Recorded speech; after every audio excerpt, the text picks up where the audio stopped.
अगर आपकी पेंशन आते आते रुक गई है या आपने अपनी न्यू पेंशन अप्लाई करी है और वो अभी तक नहीं आई है, चाहे वो विधवा पेंशन हो या 60 साल पेंशन हो या विकलांग पेंशन हो, आपकी इन तीनों में से कोई भी पेंशन हो, मैं इस वीडियो में आपको कंप्लीट सॉल्यूशन बताऊंगा कि आप किस तरह से अपनी बंद हुई पेंशन फिर से चालू करवा सकते हो या आपकी न्यू पेंशन है तो उसका पैसा अपने अकाउंट में किस तरह से ले सकते हो। तो मैं इस वीडियो में आपको कंप्लीट प्रोसेस बताऊंगा, आप किस तरह से अपनी पेंशन का स्टेटस चेक कर सकते हो और अपनी रुकी हुई पेंशन फिर से चालू कर सकते हो।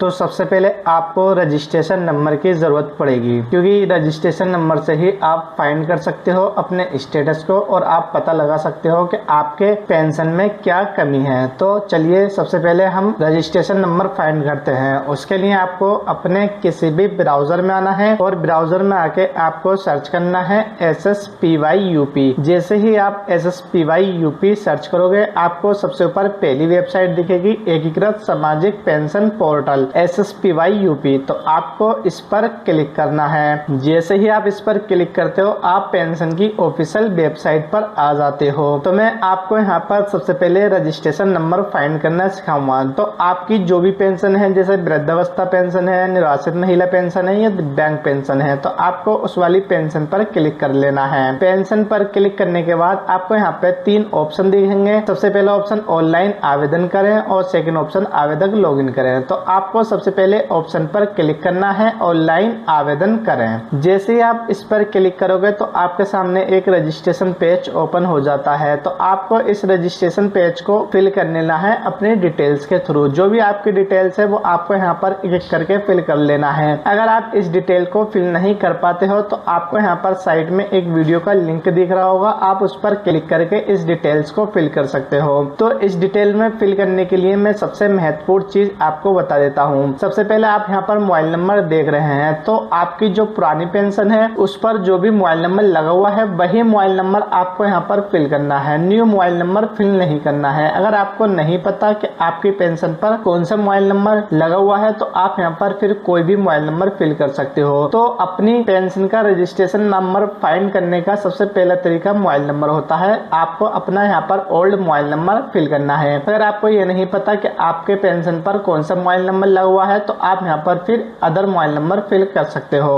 अब यहाँ पर सेकंड ऑप्शन आता है पेंशन का रजिस्ट्रेशन नंबर फाइंड करने का, बैंक का विवरण। तो आपको यहाँ पर अपनी बैंक का विवरण वही देना है जो आपने अपनी पुरानी पेंशन में दिया था। जिसका आप रजिस्ट्रेशन नंबर फाइंड करना चाहते हो वो आपको यहाँ पर अपनी बैंक का विवरण फिल कर देना है। जैसे ही आप यहाँ पर बैंक का विवरण फिल कर देते हो तो आपको यहाँ पे थर्ड ऑप्शन मिलता है आय का विवरण। तो आप यहाँ पर आय के विवरण से भी अपना ओल्ड रजिस्ट्रेशन नंबर प्राप्त कर सकते हो जो आपको अपना रजिस्ट्रेशन नंबर नहीं पता है। तो आपने जिस टाइम अपनी पेंशन ऑनलाइन करी थी उस टाइम जो भी इनकम सर्टिफिकेट दिया है उस इनकम सर्टिफिकेट का आपको यहाँ पर एप्लीकेशन नंबर और सर्टिफिकेट नंबर फिल कर देना है। और बाकी सब फॉर्म आपको उसी तरह से फिल करना है जो मैंने आपको उस वीडियो में दिखाया है, जिस वीडियो की आपको मैं लिंक दे चुका हूँ। उसके बाद आपको यहाँ पर अपना एक कलरफुल फोटो अपलोड करना है। आयु प्रमाण पत्र में आपको अपना आधार कार्ड अपलोड कर देना है और पति के मृत्यु प्रमाण पत्र में आपको यहाँ पर पति का मृत्यु प्रमाण PDF में अपलोड कर देना है। उसके बाद आपको इस टिक पर क्लिक करके कैप्चा फिल करना है और कैप्चा फिल करने के बाद आपको सबमिट पर क्लिक करना है। जैसे ही आप सबमिट पर क्लिक करते हो तो आपको यहाँ पे रेड कलर में लिखा हुआ दिख जाएगा आपका रजिस्ट्रेशन नंबर। तो ये रजिस्ट्रेशन नंबर हमारा मोबाइल नंबर से आया है। अगर आपका मोबाइल नंबर से ये रजिस्ट्रेशन नंबर नहीं आता है तो आपका बैंक अकाउंट से ये रजिस्ट्रेशन नंबर आ जाएगा। और अगर बैंक अकाउंट से रजिस्ट्रेशन नंबर नहीं आता है तो आपका इनकम सर्टिफिकेट से ये रजिस्ट्रेशन नंबर आ जाएगा। मैंने आपको तीनों मेथड बता दिए हैं आपको किस तरह से अपना पेंशन का रजिस्ट्रेशन नंबर फाइंड करना है। तो अब आपने अपना पेंशन का रजिस्ट्रेशन नंबर फाइंड कर लिया है। तो अब मैं आपको बताऊंगा आपको किस तरह से अपना स्टेटस चेक करना है कि आपकी पेंशन एक्सेप्ट हो गई है या रिजेक्ट हो गई है या आपकी पेंशन किस रीजन से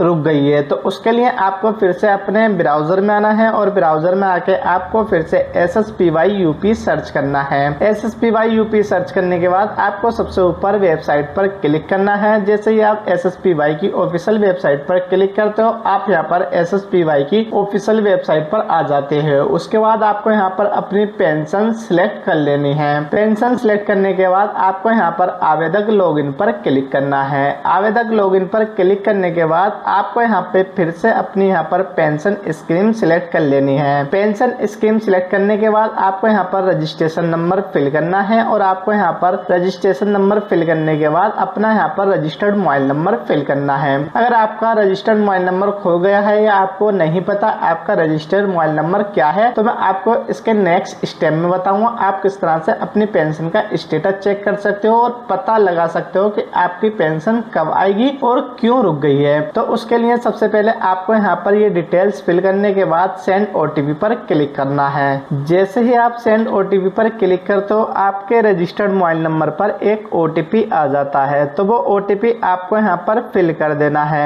OTP फिल करने के बाद आपको यहाँ पर लॉगिन पर क्लिक करना है। जैसे ही आप यहाँ पर लॉगिन पर क्लिक करते हो तो आप यहाँ पर लॉगिन हो जाते हो। तो आपको यहाँ पर साइड में एक ऑप्शन दिखेगा आवेदन की स्थिति, तो आप स्थिति में यहाँ पर देख सकते हो आपको यहाँ पर तीनों स्टेप ग्रीन कलर में टिक लगी हुई होनी चाहिए, क्योंकि अगर ये तीनों टिक आपके लगे हुए होंगे तभी आपका यहाँ से फॉर्म सबमिट हो चुका होगा। अगर आपका फॉर्म सबमिट नहीं है तो मैंने डिस्क्रिप्शन में एक वीडियो का लिंक दे दिया है, आप उस पर क्लिक करके अपना फॉर्म सबमिट कर सकते हो। तो आपको अब यहाँ पर स्टेटस जानने के लिए यहाँ पर एक ऑप्शन दिखेगा प्रिंट एप्लीकेशन, तो आपको इस पर क्लिक करना है। तो आपका यहाँ पे आवेदन की स्थिति में एक ऑप्शन दिखेगा वर्तमान स्थिति, तो आप यहाँ पर देख सकते हो हमारा यहाँ पर स्टेटस एक्सेप्ट हो गया है। तो आपका भी यहाँ पर स्टेटस एक्सेप्ट होना चाहिए। तो यहाँ पर कुछ स्टेप दी गई हैं जो स्टेप यहाँ पर अप्रूव और एक्सेप्ट होनी चाहिए। तो सबसे पहले आपको यहाँ पर स्टेप दिखेगी रिवेरिफिकेशन बाय DWO, तो आप यहाँ पर देख सकते हो यहाँ पर रिवेरीफाइड हो गई है पहले ही। अगर आपके यहाँ पर रिवेरीफाइड नहीं होती है तो आपको यहाँ पर अपने DWO से ये वेरीफाई करवाना होता है। सेकेंड स्टेप में आपको यहाँ पे दिख रहा होगा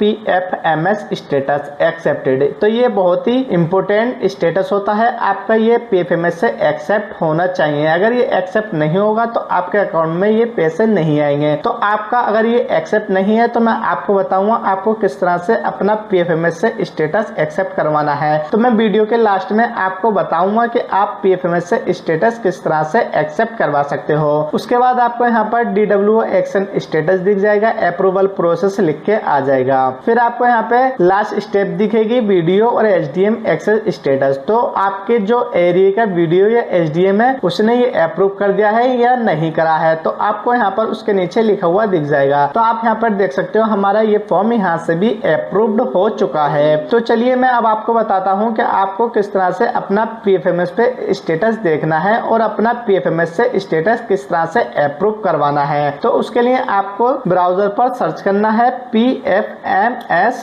DVD। जैसे ही आप ब्राउजर पर PFMS DVD सर्च करोगे आपको सबसे ऊपर पहली वेबसाइट दिखेगी DVD status of beneficiary and payment details की, तो आपको इस पर क्लिक करना है। जैसे ही आप इस पर क्लिक करते हो तो आपको यहाँ पर अपनी कैटेगरी सिलेक्ट करनी होती है, तो कैटेगरी में आपको any other external system select कर लेना है। उसके बाद आपको यहाँ पर दो ऑप्शन दिखेंगे DVD स्टेटस में, एक बेनिफिशियरी वैलिडेशन का और एक पेमेंट का। तो सबसे पहले मैं आपको यहाँ पे बेनिफिशियरी वैलिडेशन पर क्लिक करके दिखाऊंगा। उसके बाद आपको यहाँ पर अपनी पेंशन का registration number, application ID fill कर देनी है और ये बेनिफिशियरी कोड आपको रहने देना है, इसको फिल नहीं करना है। उसके बाद आपको यहाँ पर ये कैप्चा फिल करना है। कैप्चा फिल करने के बाद आपको यहाँ पर सर्च पर क्लिक करना है। जैसे ही आप यहाँ पर सर्च पर क्लिक करते हो तो यहाँ पर आपकी बेनिफिशियरी डिटेल्स ओपन हो जाती है। इसमें जो सबसे मेन स्टेटस होता है वो होता है स्टेटस ऑफ बेनिफिशियरी, तो आपको यहाँ पे ग्रीन कलर में क्रेडिट या अपडेटेड लिखा हुआ आ जाएगा। अगर आपका स्टेटस में इस तरह से लिखा हुआ आता है तो आपका यहाँ पे स्टेटस क्रेडिट हो गया है, और अगर अपडेटेड लिखा हुआ आता है जो आपकी पेंशन रुकी हुई थी वो स्टेटस यहाँ पर अपडेट हो चुका है, तो आपकी